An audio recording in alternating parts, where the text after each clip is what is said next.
Hello guys, how are you? I hope all are doing good. और आज मैं आपको मेंढी की कहानी बताने वाली हूँ कि हमने मेंढी को कैसे लाया। जब डैनी 1 साल का हो गया था तो तब मेरे को एक था कि डैनी के लिए कोई और एक साथी चाहिए, सिस्टर टाइप या फ्रेंड टाइप, क्योंकि डैनी हमेशा घर में अकेला रहता था। तो इसलिए फिर मैंने सोचा कि मैं एक नया डॉग लूँगी। तो मैंने क्या किया कि मैं देखने लगी, और मम्मा को डैनी थोड़ा ज़्यादा बड़ा लग रहा था, इसलिए मैंने स्मॉल ब्रीड के लिए डॉग मैं देखने लगी। और हम गोवा में रहते हैं, तो गोवा में कोई ऐसा खास ब्रीडिंग ऑप्शंस है नहीं, मतलब हमको अवेलेबल होता नहीं। हम तो या तो पुणे या बैंगलोर या दिल्ली या ऐसे यहाँ से बॉम्बे से मंगाने पड़ते हैं। गोवा में ऐसे कोई डॉग मार्केट या ऐसे कुछ है नहीं। और मेरे को पता है कि ख़रीदना नहीं चाहिए, हमको अडॉप्ट करना चाहिए। तो मैं ऑप्शंस देख रही थी अडॉप्ट करने के भी और बाय के भी। मेरे को कुछ भी प्रेफरेंस था कि हाँ चलो कुछ भी चलेगा, इंडी भी चलेगा और कोई और दूसरा ब्रीड भी चलेगा। ज़्यादा से ज़्यादा फ्रेंच बुलडॉग भी, चिवावा, जैक रसल टेरियर या ऐसा कोई सा स्मॉल ब्रीड जो हमारे घर में अच्छे से रह सके, या पूडल भी हो सकता है, और ये बीगल, कोई सा भी डॉग जो स्मॉल ब्रीड हो। और मेरे को ज़्यादा आइडिया नहीं था, इसलिए मेरे को मेल के साथ मेल रखना था, मेल के साथ फीमेल नहीं रखना था। तो मैंने क्या किया कि मैं मेल डॉग्स देखने लगी। और हाँ, ऐसे देखा जाए तो मेल डॉग्स ज़्यादा कॉस्टली होते हैं फीमेल से, और मेरा इतना ज़्यादा बजट था नहीं। तो फिर हम ढूंढते ढूंढते एक बार हमने इनको बोला, जो हम जहाँ से डैनी की फूड और ये सब ट्रीट्स और जहाँ से ये सब ला लेके आते हैं, हमने वहाँ से बोला था कि चलो ले आते हैं। वहाँ पे किसी को पूछते अगर गोवा में कोई है जिसके लिटर हुआ है, जो अभी पपी दे सकता है या कुछ। तो उन्होंने बोला था कि पपी तो ऐसा कुछ था नहीं, और गोवा में एक जगह था जहाँ पे वो जैक रसल टेरियर्स के पपी फ्री में दे रहे थे। पर वो भी हम नहीं ले पाए क्योंकि वो बहुत दूर था। तो हमने क्या किया कि उनको पूछा, तो उन्होंने बोला कि हाँ मेरे एक फ्रेंड है जो ऐसे ही डॉग्स है वो दे रहे हैं, तो free, no cost, no charges. हम गए वहाँ पे, हमने देखा। तो पहले तो हमको बताया गया था वीडियो में, फ़ोटो में, कि वो एक 2 इयर्स की फ्रेंच बुलडॉग है, फीमेल, और इनका ऑपरेट करना पड़ेगा क्योंकि इनको अभी अभी इनको लिटर हुआ था, तो अभी ऑपरेट करना पड़ेगा। तो हमने बोला ठीक है कोई बात नहीं, क्योंकि ये तो बहुत अच्छा हो गया क्योंकि हमारे पास मेल था। तो मेल और फीमेल कहीं मेट ना कर ले करके हमको था कि हम सबसे पहले इसको ऑपरेट करा देंगे। तो फिर हम थोड़े दिन बाद ये हम ले आए इसको घर पे। ये बहुत अच्छी लगी थी, बहुत प्यारी थी हमारी मेंढी। तो हम इसको ले आए थे। तो हमने क्या किया कि हाँ ये खाना नहीं खाने लगी।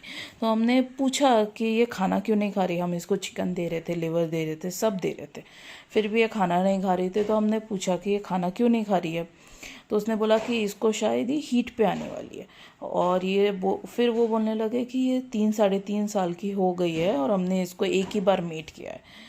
तो हम इसको फिर ले गए कि चलो, हमने कुछ बुरा नहीं माना। और उसने जहाँ से हमने इसको लिया था उसने कोई पेपर्स नहीं दिए, कुछ भी नहीं दिए इसके, मतलब कुछ भी नहीं। तो हमको थोड़ा डाउट तो हुआ कि ऐसे कैसे कोई अपना कुत्ता, मतलब डॉग ऐसे कैसे कोई दे सकता है। चलो वो ब्रीडर है, सब कुछ है, समझ में आता है, लेकिन ऐसे थोड़ी ना कोई भी अपना डॉग दे सकता है।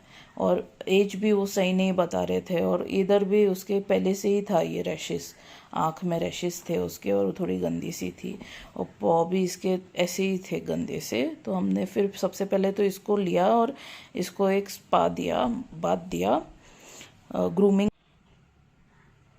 हम इसको चेकअप के लिए ले गए।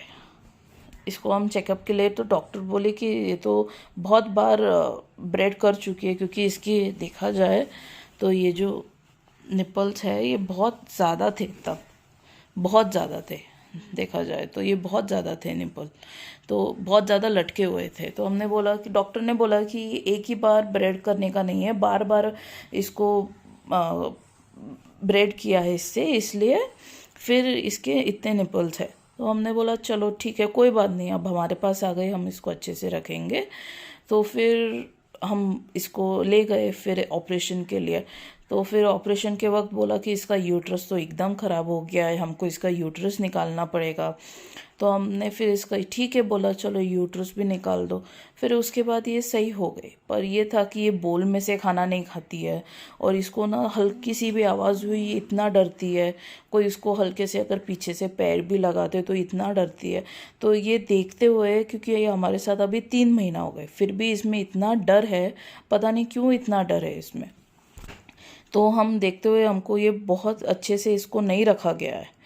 ये जब अभी इसके अगर मैं इसके टीथ आपको दिखाऊंगे तो इसके टीथ भी एकदम ख़राब है, ज़्यादा से ज़्यादा सब ख़राब ही है, इसको अच्छे से नहीं रखा गया है। इसकी कि she is not a good person जिससे हमने लिया, वो केयर नहीं करती है, उनको सिर्फ इनके बच्चों से मतलब है, सिर्फ ब्रीडिंग के लिए रखती है। और ये साल में 2 बार ब्रीड करती है सबको, जबकि साल में 1 ही बार ब्रीड करना चाहिए। तो इसके लिए तो बहुत ही मतलब डू और डाई वाली थी, और अगर हम इसको लाते नहीं तो पता नहीं फिर क्या हो जाता, तो इसलिए हम इसको ले आए। और इतने अब अगर ज़्यादा भी हमको ऐसे कुछ कुत्ते मिलेंगे जिनको हमारी ज़रूरत है, कोई भी पेट्स, तो हम उनको ले आएंगे, क्योंकि this is the only thing I think the right thing to do, to give them a lovely house. और अब तो ये कभी भी यहाँ से एकदम खुश होती है। हाँ, ये देखो कैसे नींदों में हो रही है, एकदम खुश होती है।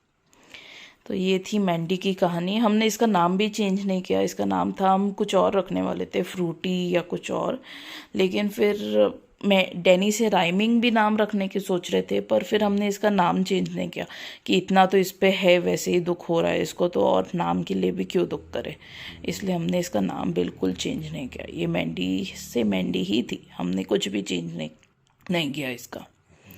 तो ये थी आज की कहानी। I hope you like it, Mandy की कहानी, कि हम इसको कैसे लेके आए। फेब में लेके आए थे, 8 फेब को। Please like, share and comment to us new video that is Mendy's story. Please like. Thank you. Bye bye.